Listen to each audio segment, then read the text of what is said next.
because the Texas House is set to reconvene in Austin a couple of minutes from now. And of course, they're going to be doing so minus many of their members. We want to bring in Jason Whiteley, who is just outside of Chicago this afternoon.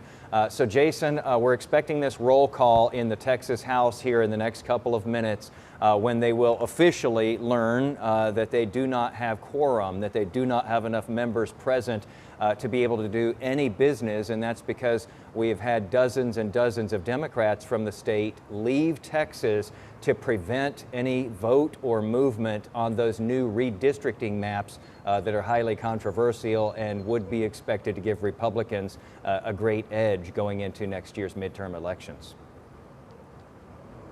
Yeah, this is standard operating procedure. What you're going to see here at the top of the hour is the Speaker of the Texas House, most likely him. He may have delegated it out, but in this situation, it's probably going to be the Speaker, walk up to the dais there at the front. He'll gavel into session. He'll ask the clerk, as usual, to call roll to make sure there is a quorum there present. A quorum, it's this murky, weird term you may not be familiar with, but it's essentially just enough members present that abides by the rules of that entity to actually conduct business. That way, Wheeler, if you and I are inside of a chamber and we're elected officials, you and I can't just make up the rules, pass them, and move on. A quorum is necessary so you have a diverse group of people in there. So the quorum rules for the Texas House of Representatives is 100 people. You have to have 100 of the 150 there. 2/3 of the body has to be present in order for the House to gavel into session and to conduct business. Today at 3 o'clock, they were going to take up the redistricting maps that were passed over the weekend by a House committee.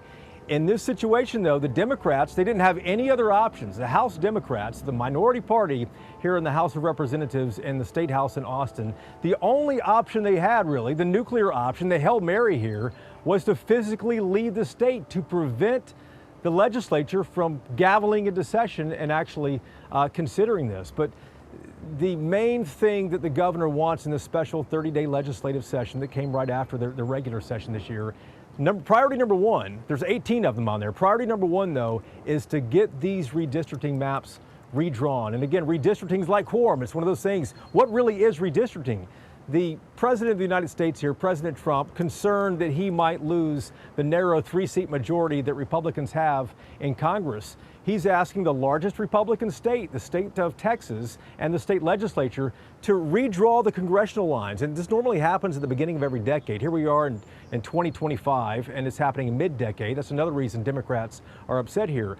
But the president and the president's advisors say, listen, we have maps here, Texas, you can have them, that show that we can put more Republicans in these Democratic districts and potentially defeat 5 Democratic incumbents.